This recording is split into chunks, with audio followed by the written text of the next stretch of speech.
From Philharmonic Hall in Lincoln Center, home of the world's greatest musical events, another program of New York Philharmonic Young People's Concerts, under the musical direction of Leonard Bernstein.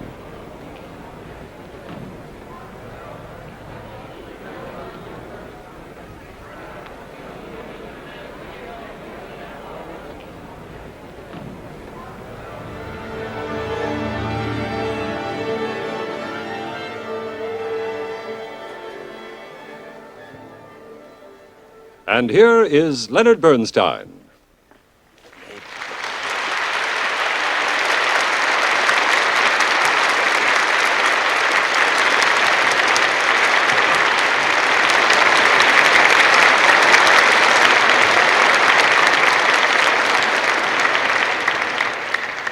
My dear young friends, I am happy and proud to welcome you to our 10th season of Young People's Concerts.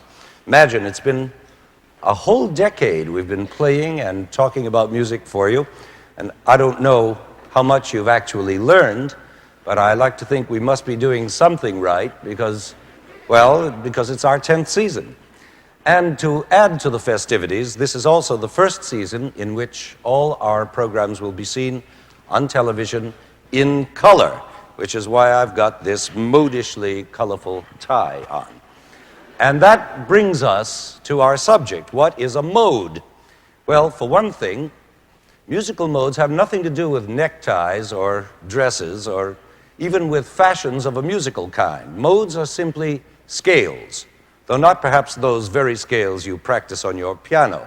They're rather special scales, and I wouldn't have dreamed of bothering you with them except for an incident that happened a few months ago. My 14-year-old daughter, Jamie, happened to ask me one day why a certain Beatles song had such funny harmony. She couldn't seem to find the right chords for it on her guitar. And I began to explain to her that the song was modal. That is, it was based on what is called a mode. And I went on to show her the chords that came from that mode, and she got so excited she wanted to know more and more about it, till finally she said, well, why not tell all this on a young people's program? Nobody ever heard of modes. Well, I thought Jamie is just a natural music lover with the usual weekly piano lesson, and if she finds this material fascinating, why shouldn't you? So here goes, and you can blame it all on Jamie. Okay, we already know that a mode is a scale. But first of all, what is a scale? I'm sure you know, but maybe you've never tried to put it into words. Well, a scale is simply a way of dividing up the distance between any note and the same note repeated an octave higher. Now, the most famous and often used division of this octave range in our Western music is what we call the major scale. I guess you all know that one. And the other famous one is the minor scale. I guess you know that too. Now, what's the difference between the major and the minor? Many people think the only difference is that major scales sound happy and minor ones sound sad. Well, that's sometimes true, but not always. The real difference is in the arrangement of the intervals. You remember how deeply we dug into intervals last season? And you remember we found that the smallest interval, that is the distance from any note to its nearest neighbor, is called a half tone. So from C to C sharp is a step of a half tone. And from C sharp to D is again a half tone. So it would stand to reason that from C straight to D is a whole tone, since two halves make a whole. Get it? Fine. Okay, now this entire C major scale is nothing but a series of whole tones and half tones arranged in a special order. First, two whole tones, 1, 2, then a half tone, then three whole tones, and then a half tone. That's a major scale. And the minor scale is almost the same arrangement of intervals, the main difference being in the third note of the scale, which in the minor is a half tone lower, so that the minor scale sounds like this. And it doesn't matter whether you start on C or on E flat or on Q sharp. You can always get a major or a minor scale by following the proper arrangement of intervals. For instance, here's a major scale beginning on F sharp. And that's called F sharp major. Here's F sharp minor. And here's a major scale beginning on B flat. That's called B flat major. And here's B flat minor. And so it goes. But the important thing to remember is that those two kinds of scales, major and minor, are modes. Major mode and minor mode. Two modes out of a much larger number of possible ones. Now, before I tell you anything else about modes, we're going to play you a short but marvelous piece by the great French composer Debussy. This piece is completely based on modes that are neither major nor minor. This brilliant piece, which is called Festivals, or in French, Fêtes, uses all kinds of other modes, which, of course, you won't know about yet. You'll just be hearing beautiful sounds that will seem a bit strange and ear-tickling. But we're going to play it again later at the end of this program, and I'm sure that by then you'll be able to recognize most of the peculiar things that are going on. So for the moment, just enjoy it and imagine a splendid nighttime celebration with many colored lights and lanterns everywhere, gorgeous fireworks in the sky, and everyone dancing in costumes of long ago. And suddenly, in the middle of the piece, the dance music breaks off, and we faintly hear a procession in the far distance. And this march-like music comes nearer and nearer, and when it finally arrives in all its glory, the dance music and the march music are heard together in an exciting blend of tumultuous sounds. And finally, at the end of the piece, it grows late, the crowds thin out, as does the music, and it all ends in a whisper with an echo or two of the night's festivities hanging in the air. Here is Debussy's Fête.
How about that for an exciting piece? I find it positively goose-fleshy. And a lot of the excitement in it comes from the fact that it uses those strange scales or modes which are neither major nor minor. For instance, right at the beginning appears that swirling dance tune, which sounds at first as though it's in the usual minor mode. In fact, the first 5 notes of it are exactly the first 5 notes of the minor scale. But then comes the twist. These notes don't belong to any minor scale that we know. Then what scale is this? Answer, it's the scale of the Dorian mode. Now, don't let that throw you. Keep calm, sit back, and let's quietly find out just what this Dorian mode is and why it sounds so special. The word Dorian obviously comes from the Greek, and in fact, as well as all the other modes we're about to discover, does come originally from the music of ancient Greece. We don't know too much about that old Greek music. What we do know is that the Greek modes eventually made their way to Rome and were taken up by the Roman Catholic Church during the Middle Ages in a somewhat different form. But the Church kept the old Greek names for the modes: Dorian, Phrygian, Lydian, Mixolydian, Aeolian, Locrian, and Ionian. Now, there's a mouthful for you, I know, but they're much easier to understand than their names are to pronounce. And they are still used today in Catholic churches all over the world in those beautiful chants called plain song. Here's a tiny example of plain song in the Dorian mode.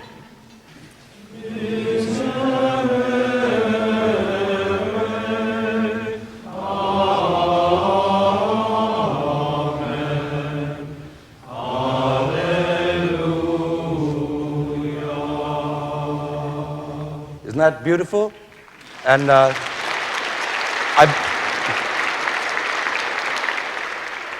bet you didn't know they could sing too, did you? You've just witnessed the debut of a great new glee club. Anyway, that music is in the Dorian mode and uses exactly the same scale, the same arrangement of intervals as Debussy used in his Fêtes. But what is this scale? Well, that's easy. To find the Dorian mode on your piano, all you have to do is start on the note D and play only white notes all the way up to the next D. And you've got it. Simple. And that's true of all the other church modes as well, by the way. They're all to be found by starting on a given white note and making a scale up using white notes only. Isn't that lucky? And we're particularly lucky with the Dorian mode because it starts on D, and D is the first letter of the word Dorian. So you have no excuse for forgetting how to find this mode on your piano. Dorian, capital D, note D, white notes all the way up, and voila. Now, here's another piece in the Dorian mode. I wonder if you know this one.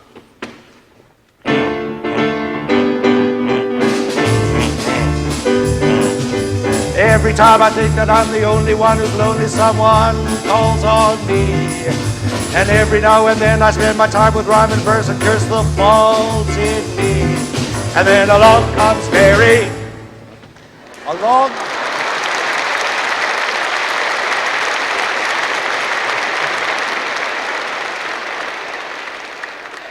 Along comes Mary in the ancient and honorable Dorian mode. The same mode we just heard in Debussy and in the plain chant. Now, who'd have thunk it? What is that old Greek mode doing in today's pop music? Well, I'll tell you. From about the time of Bach until the beginning of our own century, roughly 200 years, our Western music has been based almost exclusively on only 2 modes, the major and the minor. Now, I can't go into the whys and wherefores of it now, but it's true. And since most of the music we hear in concerts today was written during that 200-year period, we get to think that major and minor modes are all there are.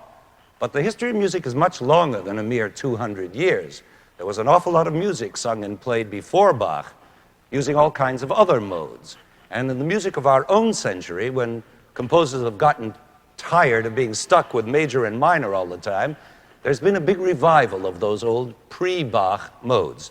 And that's why Debussy used them so much, and other modern composers like Hindemith and Stravinsky and almost all the young songwriters of today's exciting pop music scene. The modes have provided them with a fresh sound, a relief from the old overused major and minor. For instance, if that swinging opening of Along Comes Mary had been written in the usual everyday minor mode, it would sound like this. Sort of square, isn't it? Ordinary. But this has a kick in it, and that kick is Dorian. You can see that this Dorian mode is almost like an ordinary minor mode, but not quite. And that not quite is what makes the difference. And that difference gives the music a certain ancient, primitive, oriental feeling. That's why the plain chant we heard before is so stirring, so ancient as to seem timeless. And that's why the tune in Debussy's Fêtes seems so exotic and of another age. And that's why Along Comes Mary sounds so primitive and earthy. Now, by way of contrast, listen to this opening section of Sibelius' Sixth Symphony, which is also in the Dorian mode, and see if you can feel again that same timeless, brooding, ancient, far-off quality, only this time coming from the remote, lonely forests of Finland.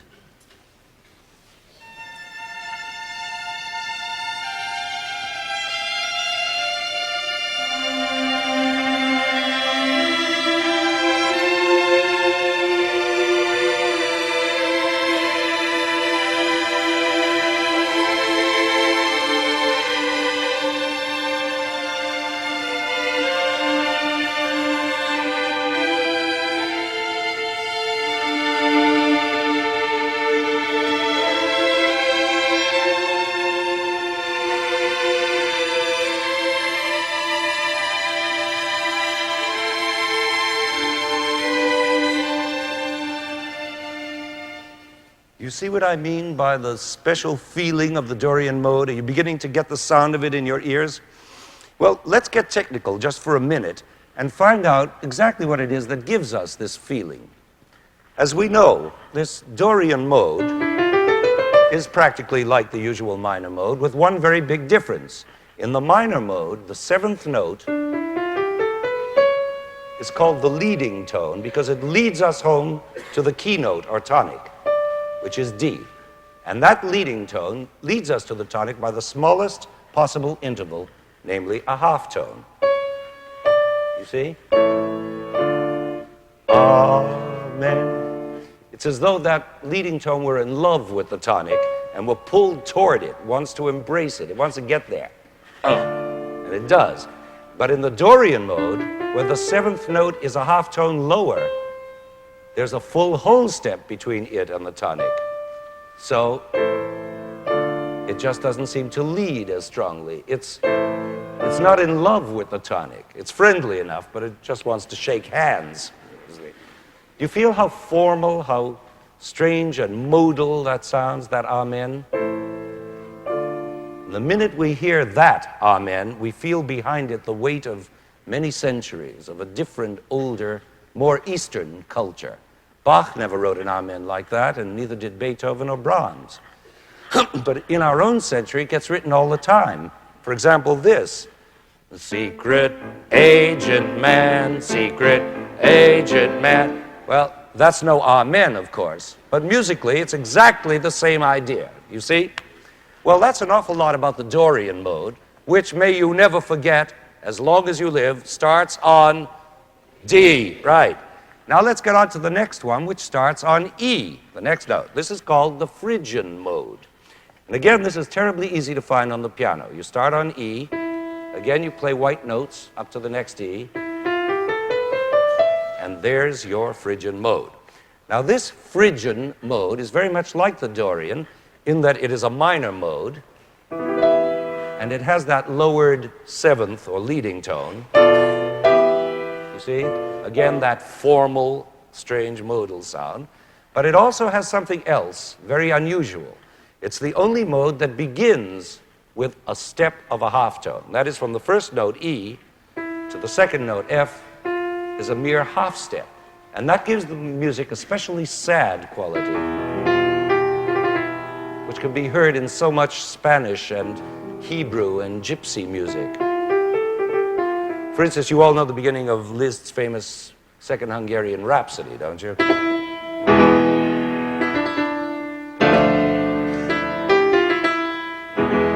You hear that typical sad gypsy sound? That's the Phrygian mode for you. It's a very oriental sounding mode, but has also been very much used by Western composers, even during that famous 200-year non-modal period, especially when they wanted to create oriental effects, like this well-known spot in Rimsky-Korsakov's Scheherazade, which, as you know, is wildly oriental.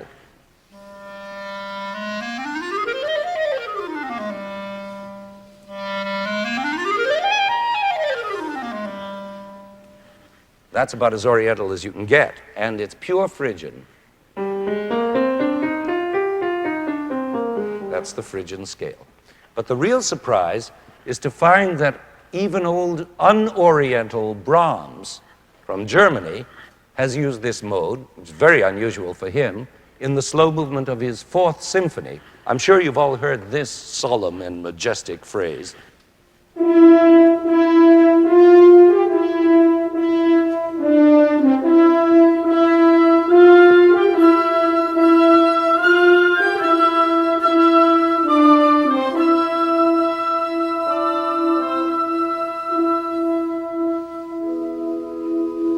That's the sound of the Phrygian mode, courtesy of Mr. Brahms. All right, up we climb now to the next mode, which is called the Lydian. And this one, as you might guess, begins on F. And like all the others, it uses only white notes all the way up the octave. That's the Lydian mode. Now, what makes this one different from the other two modes we've already talked about? Two things. First, that it's a major mode, as you can hear. It's the first one we've met so far. And second, well, let's see if you can tell me. I'm going to play you our normal scale of F major. And now the Lydian scale, starting on F. Now, there's one very peculiar note in that mode, the only note that's different from the usual F major scale. And I want you to tell me which note is the peculiar one by clapping your hands the second you hear it. Is that a deal? Okay. First, here's the normal F major scale, and don't clap. Good. Now the Lydian scale, and remember you're going to clap when you hear the wrong note. Ah, good, great, exactly. It's the fourth note of the scale, which is a half tone higher than the normal one. That's normal, right? This is abnormal. Good. All right. Now you've got it out of your system. Now that funny note gives this mode a very sort of comical quality, as if a wrong note were being played on purpose. In fact, several 20th century composers have taken advantage of this Lydian mode to get comic effects. For instance, Prokofiev, in his music for his funny film Lieutenant Kijé, uses this mode with its raised fourth note in this piccolo solo.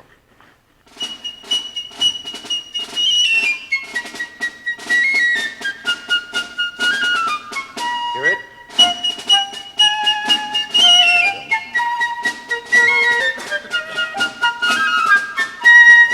Could you detect that wrong note?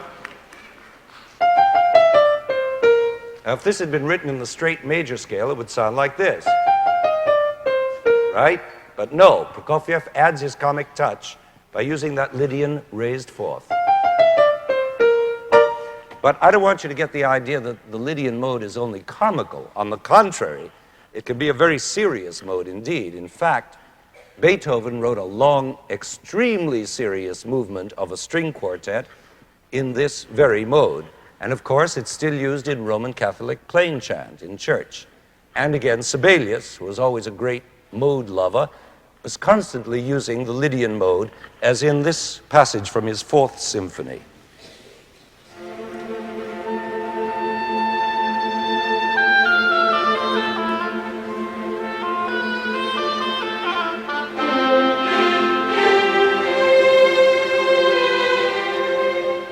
You hear that Lydian note?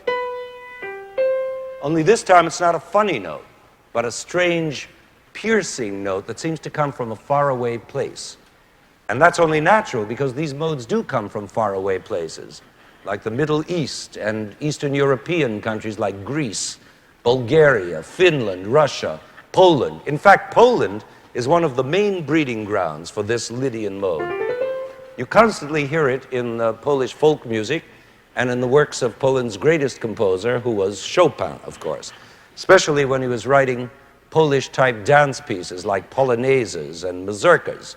Here's a bit from one of his best-known mazurkas, and see if you can hear that Lydian sound.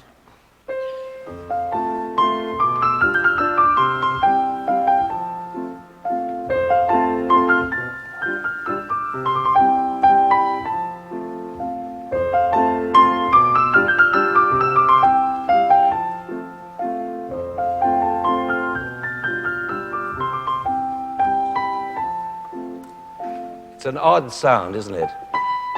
So fresh and sharp, like the taste of lemon juice. And it's a very Polish sound. In fact, when the Russian composer Mussorgsky, now follow this, when the Russian composer Mussorgsky was writing the third act of his opera Boris Godunov, an act which takes place in Poland, he used this same Polish Lydian mode for his polonaise, which means Polish dance. And we're going to play it for you now, and listen for that tangy Lydian sound of the tune when you hear it.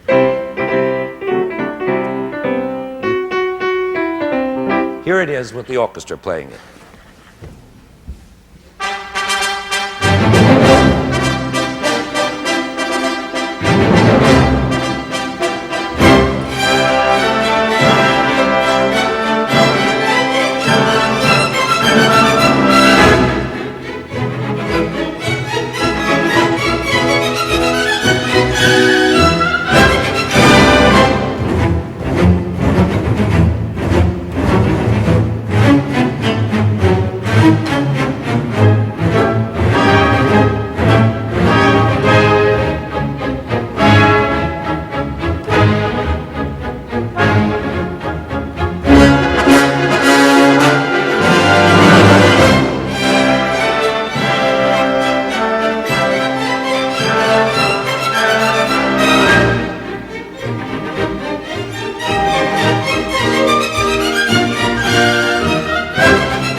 Well, so far we've had a good look at three important modes: the Dorian, the Phrygian, and the Lydian, those white note scales that started on D, on E, and on F, respectively.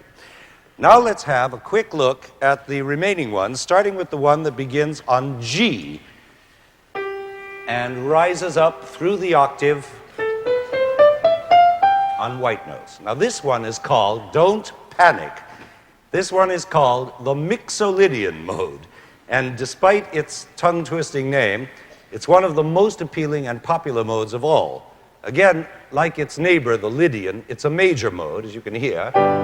And also, like the Lydian, it has one peculiar note in it, only this time it's a different peculiar note. See if you can tell which it is. Here's a normal G major scale. Now here's the Mixolydian scale, and perhaps you'd care to clap again when you hear the one odd note. Very fine. It's the seventh tone. The leading tone, which is half a tone lower than the normal, for which you will not clap, right? No. This is the normal one, which is higher. This is the abnormal one, right. Now this is the only major mode that has a lowered seventh tone, or lowered leading tone. And believe it or not, most of the jazz and Afro-Cuban music and rock and roll tunes we hear owe their very existence to this old Mixolydian mode, like this Cuban riff. That's just Mixolydian. Now, do you hear how that lowered seventh note makes that jazz sound? Of course, the examples I could give you are endless, but just to take a recent smash hit. My baby does the hanky-panky. Mixolydian. Could you believe it? Or do you remember a really terrific song, a barbaric number of a few years ago, sung by a group known as the Kinks? It's called You Really Got Me. Girl, you really got me going. You got me so I can't sleep at night. Yeah, you really got me now. You got me so I don't know what I'm doing. Yeah, you really, that's all Mixolydian.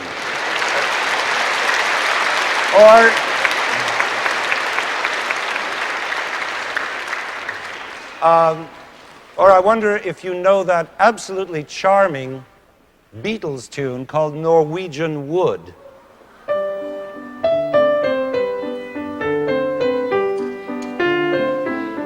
You hear that lowered seventh? That's what gives it its charm, and that's what makes it Mixolydian. They're all Mixolydian. Now again, I don't want to give you the idea that this mode produces only jazz and pop music. It's still to be heard as much in churches as in discotheques. And in fact, our old friend Debussy, when he wanted to suggest a cathedral rising out of the sea in that famous piano piece of his called The Sunken Cathedral, uses this same Mixolydian mode.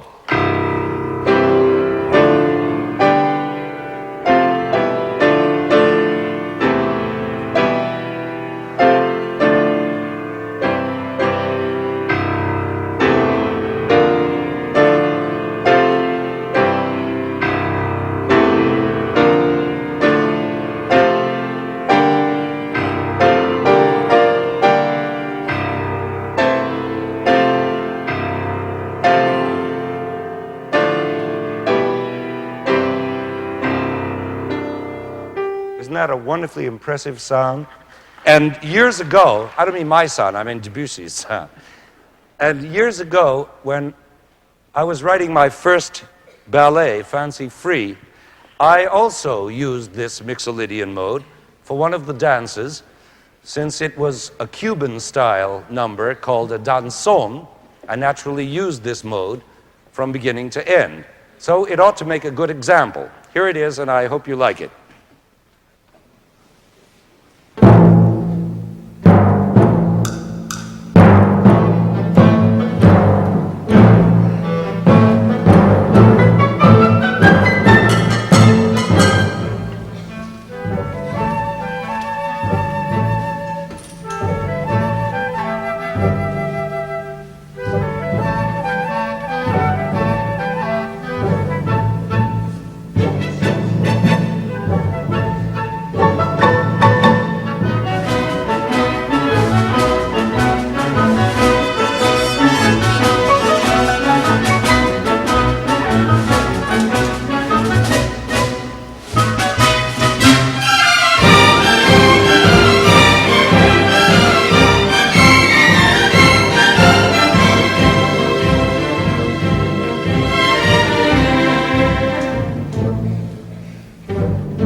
And now, in the few minutes that remain to us, I would like to pay my brief respects to the three modes we still haven't discussed.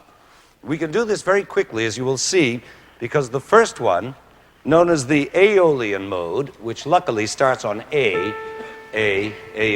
easy to remember, is almost like our normal minor scale, using all the white notes. In fact, it is sometimes referred to as the natural minor mode. And its one special feature is, again, that lowered leading tone. Amen. Which makes it so similar to the Dorian and Phrygian modes that we don't even have to discuss it any further.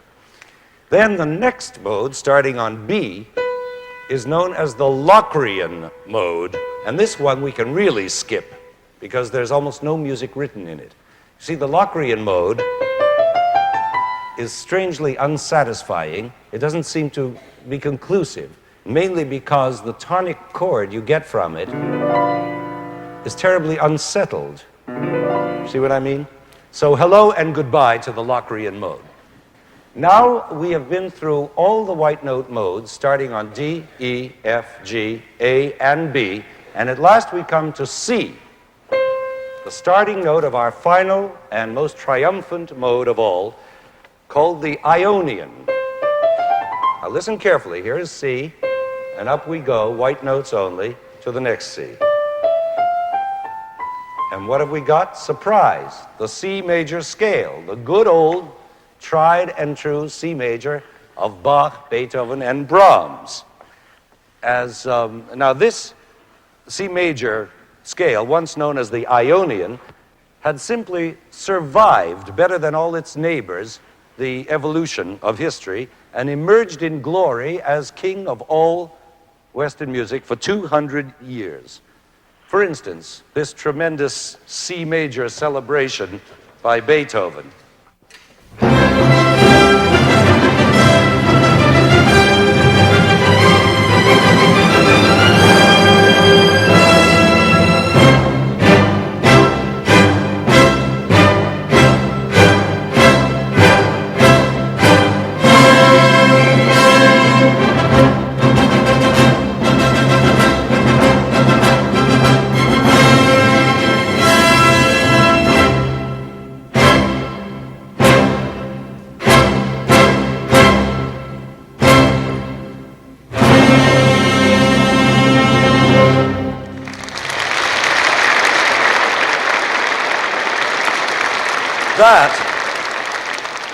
That was the last 30 seconds of Beethoven's Fifth Symphony, and there's no doubt that it's in C major. Beethoven doesn't leave any doubt about that. He hammers the point home. Well, by now you've heard enough about modes and heard enough examples of them, so that I think you're ready to hear Debussy's Fêtes again, and this time really connect with it. Now, just to refresh your memory, do you recall that opening dancey tune in the Dorian mode?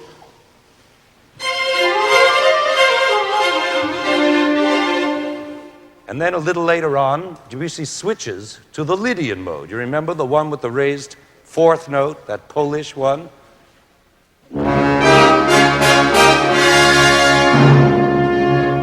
That's Lydian. Then a few seconds later, he's suddenly in the Mixolydian mode. You remember, that's the jazzy one with the lowered leading tone.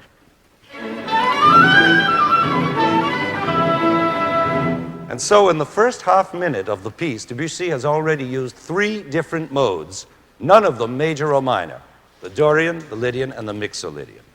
Then in that famous middle section, when the distant procession begins, we hear it first, again, in the Dorian mode.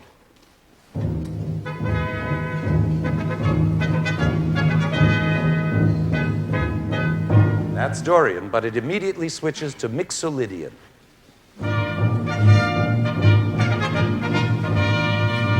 And so it goes, one mode after another throughout the whole piece. Now, just before we play it for you, there's one thrilling spot in this piece that I'd like to prepare you for so you can enjoy it as much as possible. And that's the wonderful moment when the march music and the dance music come crashing together. Now, the trick is, of course, that they're both in the Dorian mode, so they make perfect mates. This is the dance music.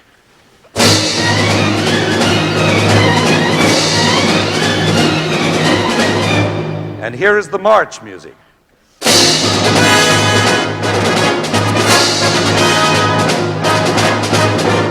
And here are the two musics together.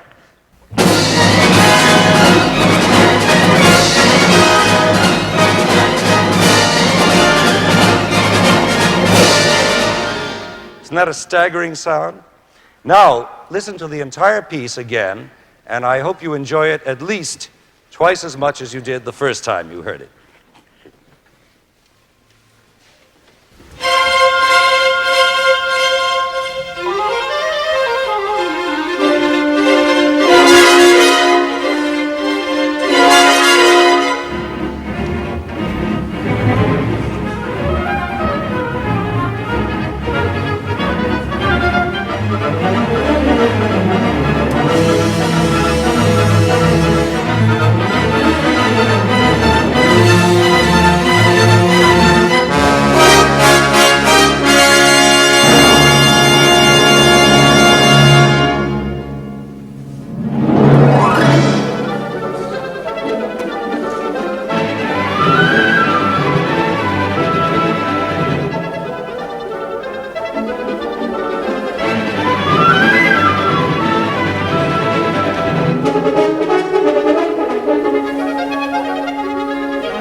From Philharmonic Hall in Lincoln Center, the first of this season's New York Philharmonic Young People's Concerts, under the musical direction of Leonard Bernstein, has been a program titled, What is a Mode? Featured were performances of Fêtes from Nocturne by Debussy, the Polonaise from Boris Godunov by Mussorgsky, and the Danzon from Fancy Free by Leonard Bernstein.